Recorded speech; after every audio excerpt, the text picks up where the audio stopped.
Hello, my wild, wandering friends. Today's episode is going to be a little on the brief side. This past week has been busy. I've been doing online classes to become a certified interpretive guide.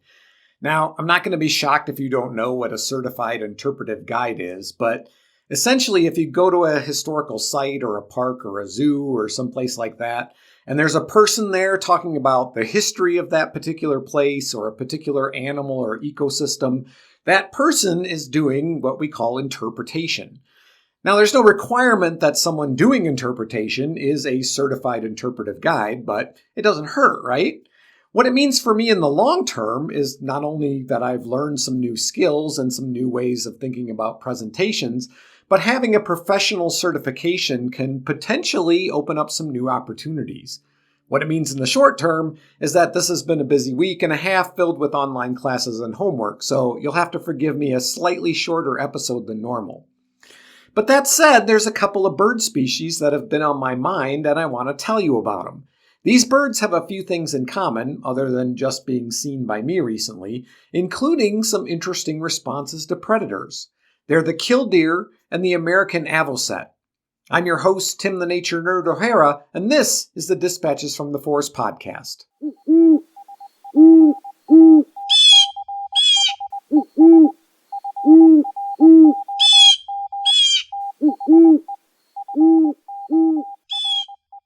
I was at least a little familiar with killdeer before I decided to feature them in this episode. They're a fairly common bird to see in fields and grasslands. Killdeer are described as a large plover, which is kind of like saying jumbo shrimp. They're not really all that big. 8 to 11 inches long with a 2-foot wingspan. So think robin-sized, but with longer wings. Their wings and back are a reddish brown, their underparts are white, and they have black and white bands on their head and breast. Killdeer did not get their name for savagely attacking deer. They were named for their call, which kind of sounds like they're saying killdeer.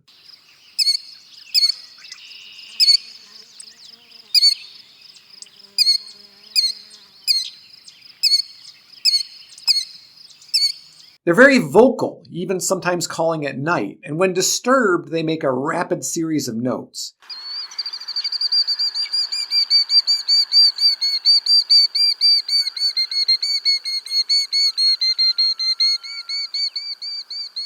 In fact, in the 1700s, they were sometimes called noisy plover or chattering plover. Now, like I said, killdeer aren't taking down deer. They feed primarily on insects, especially beetles and flies. But they're not particular, and they'll eat spiders, millipedes, worms, snails, and some seeds. They've also been known to eat small frogs and dead minnows.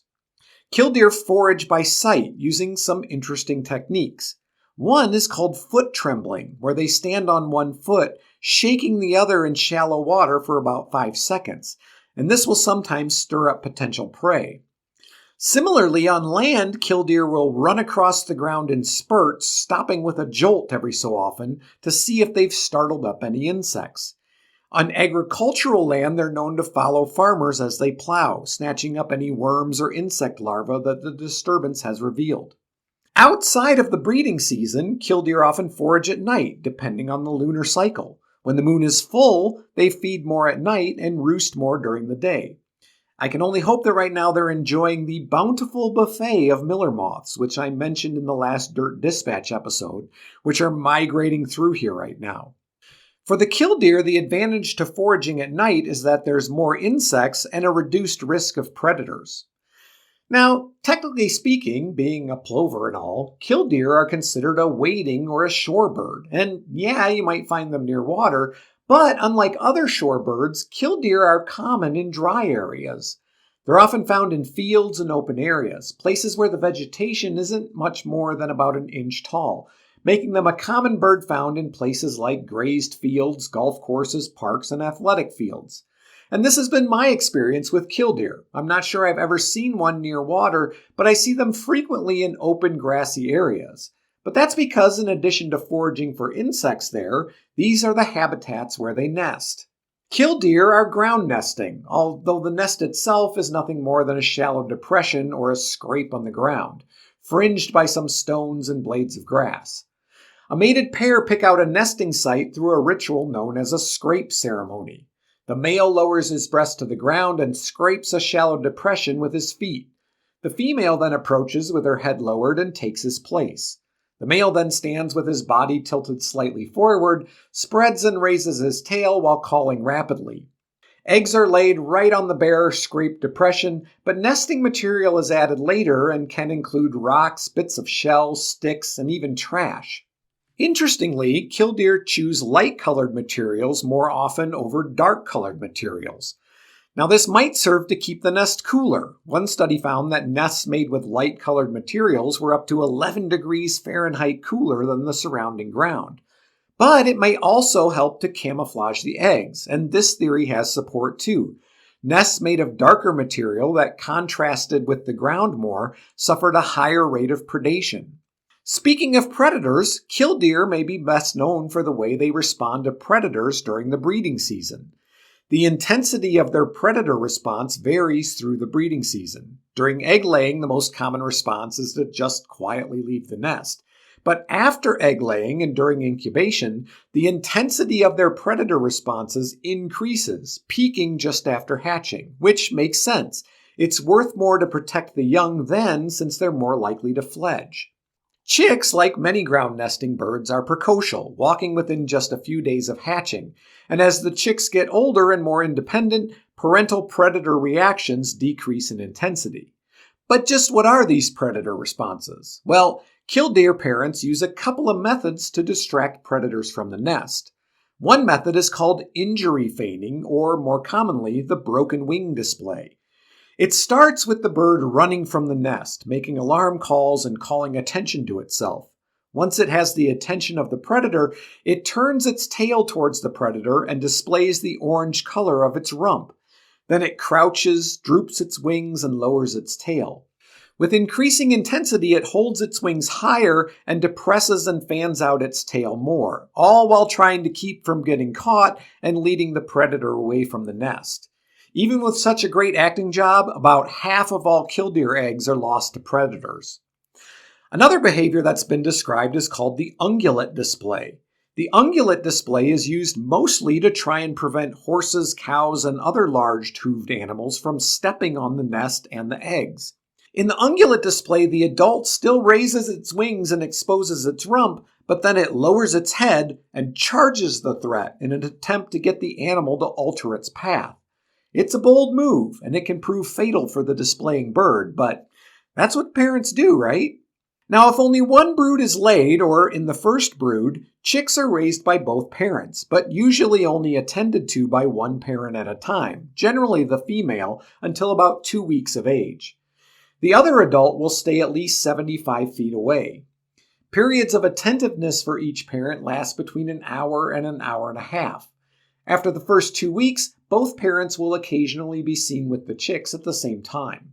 If a second brood is laid, it's generally attended to by just the male, who can hatch the eggs all on his own. Shout out to the at-home dads out there, and an early happy Father's Day. Now, the second bird I want to talk about today is the American Avocet. Now, don't worry if you've never heard of it, neither had I until recently, but I saw one in a small wetland area nearby. Avocets are wading birds and are about twice as big as the killdeer, although their wingspan is only slightly larger. Avocets are 16 to 20 inches long and have a wingspan of about 2.5 feet. Outside of the breeding season, they're black and white on their backs, white on their underbelly, and have a white and gray head, neck, and breast. During the breeding season, though, which, like my pelicans, is why the avocets are here in Wyoming, the head, neck, and breast are kind of a brassy orange. They have slender bluish legs with slightly webbed feet. But their most noticeable feature, and what really caught my eye, is their bill. It's about twice as long as their rounded head, and it's black, slender, and curves upward. Avocets feed in shallow water, usually less than 8 inches deep. They prefer habitats with fine sediments where they can find beetles, midges, small fish, seeds from aquatic plants, fairy shrimp, and especially brine flies and brine fly larvae, which are often so thick on their breeding grounds that they form a mat on the surface of the mud. They catch invertebrates in the water by sweeping their bill from side to side, a behavior called scything. With each step, they put their slightly open bill in the water and move it in the direction of their outstretched foot, alternating sides with each step. They also catch prey by pecking and by plunging. Pecking involves lunging out with their bill to peck at prey in the water or on the bottom.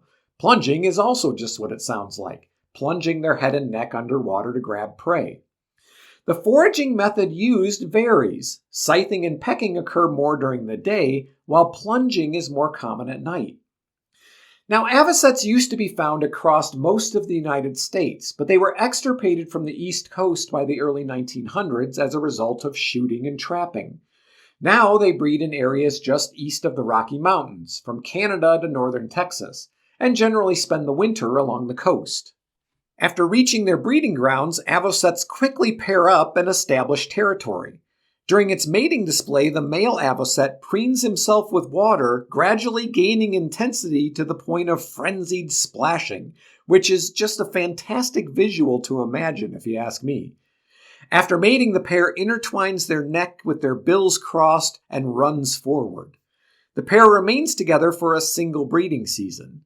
Now, another notable display known as circling occurs before and during nesting and involves either two pairs of avocets or a pair and a third individual. The birds face each other in a circle, stretching their bills towards each other while calling and rotating. The purpose of this behavior seems to be related to establishing and defending territory. Male and female avocets select a nest site together. Like killdeer, they're ground nesting. The male leads the female around, making scrapes on the ground until they agree on a spot. Usually, nests are placed to make them difficult for predators to access, although these spots often have little or no surrounding vegetation, which also means no shade, so to keep the eggs cool, the incubating parents dip their belly feathers in the water. They line the shallow depression with grass, feathers, pebbles, and other small objects, but sometimes, like killdeer, the nest is completely unlined. Additional lining might be added during incubation, especially if the water level rises and threatens to flood the nest.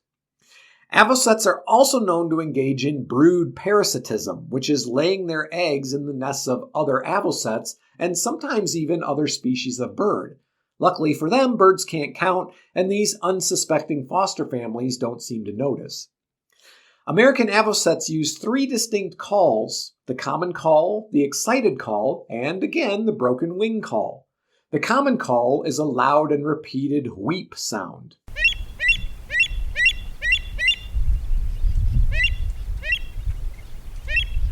The excited call is similar, but sped up and with less rhythm.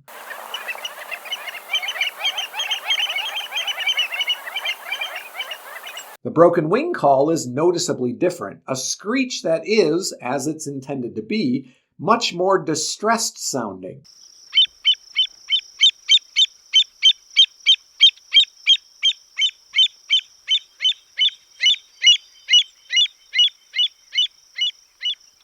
Because, like the killdeer, avocets have some interesting responses to predators. Now, avocets breed in loose colonies, and each pair of avocets defends their own territory against both other avocets and predators. Other avocets are met with outstretched necks or a crouch run where they ruffle their feathers, crouch down, and run at the intruder. Predators that try to approach the colony can find themselves surrounded by several adults running around trying to distract them. The avocets might approach the threat with a teetering gait and outstretched wings, kind of a broken wing display, not unlike the killdeers. Also, the series of call notes the avocet makes in response to a predator gradually rises in pitch, simulating the Doppler effect and making the bird's approach seem faster than it really is. They'll also try to distract the predator by crouching on the ground like they're incubating eggs, only to move and crouch again in a new location as the predator approaches. Clever little birds. Like many ground nesting birds, again, American avocet chicks are precocial. Chicks are downy like ducklings, but leave the nest within 24 hours of hatching, and even day-old avocets can walk, swim, and even dive to escape predators. And that, my nerdy nature friends, is a wrap. Thank you for listening. Be sure to leave a like and subscribe so you never miss an episode. You can also leave me a comment. Let me know what you think. If you want to support the podcast, there are a few ways to do that. First, consider becoming a patron. All the information on becoming a patron can be found at patreon.com/dispatches from the forest. Subscriptions start at just $5 a month. You can also make a donation via PayPal. My PayPal address is dispatchesfromtheforest@gmail.com. That's also the email address where you can send me questions, comments, or suggestions for future episodes. And there's Dispatches from the Forest merch, although it recently came to my attention that the address for the merch store has changed slightly. So check out the merch store and all it has to offer at cafepress.com/shop/Dispatches from the Forest. And then click on products, and then you can browse the merch store in all its glory. I'm your host, Tim the Nature Nerd O'Hara, reminding you to go outside and get dirty.